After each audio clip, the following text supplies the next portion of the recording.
اعوذ باللہ من الشیطان الرجیم بسم اللہ الرحمن الرحیم وَلَقَدْ أَخَذْنَاهُمْ بِالْعَذَابِ فَمَا اسْتَكَانُوا لِرَبِّهِمْ وَمَا يَتَضَرَّعُونَ حَتَّى إِذَا فَتَحْنَا عَلَيْهِمْ بَابًا ذَا عَذَابٍ شَدِيدٍ إِذَا ہم فِيهِ مُبْلِسُونَ۔ حضرات گرامی، یہ سورہ مومنون کی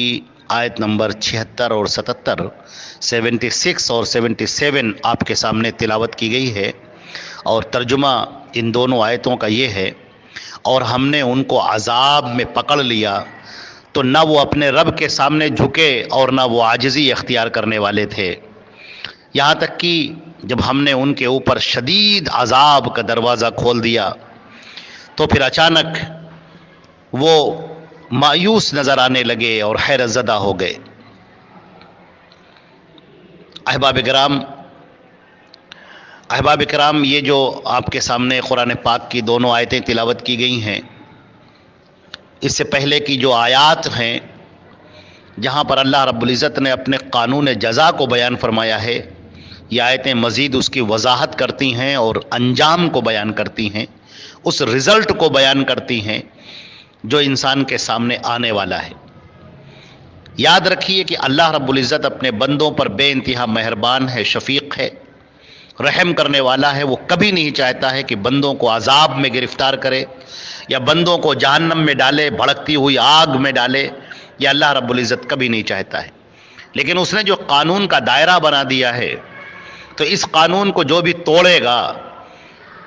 جو بھی جرائم کے دلدل میں جائے گا، گناہوں کا ارتکاب کرے گا، تو پھر اسے سزا ملے گی۔ یہ اللہ کا قانون عدل ہے، اسے سزا ملے گی۔ لہٰذا اللہ رب العزت پہلے انسان کو متنبع کرتا ہے مختلف قسم کی تنبیہات کے ذریعے سے۔ اللہ نے یہ کتاب اتار دی، نبی اتار دی، کتاب کے ذریعے سے، نبی کے ذریعے سے یہ تنبیہ کی گئی۔ بندے اس کے باوجود بھی باز نہیں آتے، گناہوں کی طرف سرپٹ دوڑے چلے جاتے ہیں، جرائم کا ارتکاب کرتے ہیں، سماج کو گندا کرتے ہیں، شرک میں، کفر میں مبتلا ہوتے ہیں، تو پھر اللہ رب العزت ان کے اوپر کچھ دقتیں، مسائل پیدا کر دیتا ہے، کچھ پریشانیوں میں گرفتار کر دیتا ہے۔ کبھی قحط آ گیا، کبھی بیماری آ گئی، کبھی پریشانیاں آ گئیں۔ یہ اس لیے تاکہ وہ اللہ کی طرف متوجہ ہو جائے، تاکہ وہ اللہ رب العزت کی بارگاہ میں جھک جائے، اپنے اعمال کی اصلاح کر لے، اپنے آپ کو درست کر لے، اپنی زندگی کا جائزہ لے لیں، اپنے آپ پر غور کر لیں کہ ہم سے کہاں سے غلطی ہو رہی ہے، کہاں پانی مر رہا ہے، کہاں ہم غلط کر رہے ہیں۔ اپنی زندگی کا جائزہ لیں، احتساب کریں، اپنے آپ کو چیک کریں کہ ہم کہاں غلطی کر رہے ہیں، کون سا اللہ کا حکم ہے جو ہم توڑ رہے ہیں، کہیں ہم کفر تو نہیں کر رہے، کہیں ہم شرک تو نہیں کر رہے، ہماری زبان سے کیا کچھ غلط باتیں تو نہیں نکل رہی، ہمارے اعمال غلط تو نہیں ہو رہے ہیں۔ انسان جائزہ لے، اور اگر اس کے باوجود بھی انسان جائزہ نہیں لیتا، وہ اسی طرح سے گناہ پر گناہ کیے جاتا ہے، جیسے کہ یہاں پر ذکر کیا گیا جو سابقہ جو امتیں گزر چکی ہیں، جن کے درمیان پیغمبر بھیجے گئے، رسول جن کے درمیان نازل کیے گئے، اتارے گئے، اور انہوں نے جب اپنی قوم کو سمجھایا، اللہ کی طرف بلایا، تو قوم الٹا ان کا مذاق اڑانے لگی، ان کو برا بھلا کہنے لگی۔ اور اللہ نے یہاں پر اس سے پہلے کی آیات میں بڑی تفصیل سے نقشہ کھینچا ہے کہ لوگ انبیاء پر ایمان کیوں نہیں لاتے ہیں، ان کے کیا شبہات ہیں، کیا چیزیں ہیں، اللہ نے ان سب کو واضح کیا ہے۔ اب اس کے بعد بھی وہ نہیں سمجھ رہے ہیں، اب اس کے بعد بھی اپنی زندگی کی اصلاح نہیں کر رہے ہیں، درستی نہیں کر رہے ہیں، تو پھر وہ فیصلے کی گھڑی آ جاتی ہے اور اللہ رب العزت ان پر اپنا عذاب بھیج دیتا ہے۔ یہاں پر جو بات ذکر کی گئی، اللہ رب العزت نے فرمایا وَلَقَدْ أَخَذْنَاهُمْ بِالْعَذَابِ، پھر ہم نے ان کو پکڑ لیا عذاب میں۔ یہ سرکش لوگ، متمرد لوگ، گھمنڈ میں ڈوبے ہوئے یہ انسان، نبیوں کا مذاق اڑانے والے، اللہ کی آیتوں کا مذاق اڑانے والے، سماج کو اپنی گندگی سے داغدار کرنے والے، کفر اور شرک کرنے والے، ہر قسم کے جرائم کا، جرم کا ارتکاب کرنے والے، پھر جب ان کو گرفتار کر لیا گیا، اللہ رب العزت فرماتے ہیں کہ اس کے باوجود بھی ان کے اندر کوئی عاجزی پیدا نہیں ہوئی، اللہ کے آگے جھکنا پیدا نہیں ہوا کہ اس وقت وہ اللہ کے سامنے جھک گئے ہوں، عاجزی اختیار کیے ہو، ایسا بالکل نہیں ہوا۔ فَمَسْتَكَانُوا لِرَبِّهِمْ، انہوں نے اپنے رب کے سامنے کوئی عاجزی اختیار نہیں کی، وَمَا يَتَضَرَّعُونَ، اور نہ ہی وہ آہوزاری کرنے والے بنے۔ تب پھر اب ان کے لیے مقدر کر دیا گیا کہ اب اس عذاب سے منتقل ہو اور اب تمہارے سامنے وہ عذاب آئے کہ جس کی ہولناکی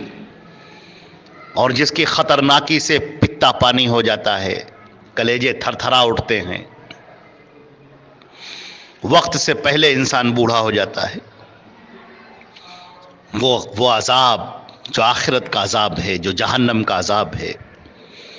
جہنم کی لپٹیں اٹھ رہی ہیں، جہنم کے شعلے اٹھ رہے ہیں، اللہ کے عذاب کی وہ جو شکل ہے، انسان اگر اپنی آنکھوں سے دیکھ لے تو اس پر بے ہوشی طاری ہو جائے۔ مگر افسوس یہ ہے کہ اس انسان کو یقین نہیں آتا،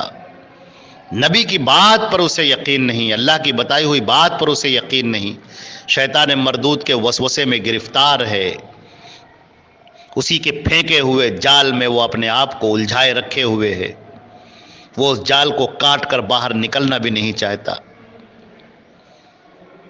اب جب وہ عذاب دیکھے گا، حتی اذا فتحنا علیہم، جب ہم ان کے سامنے کھول دیں گے بابن، دروازہ،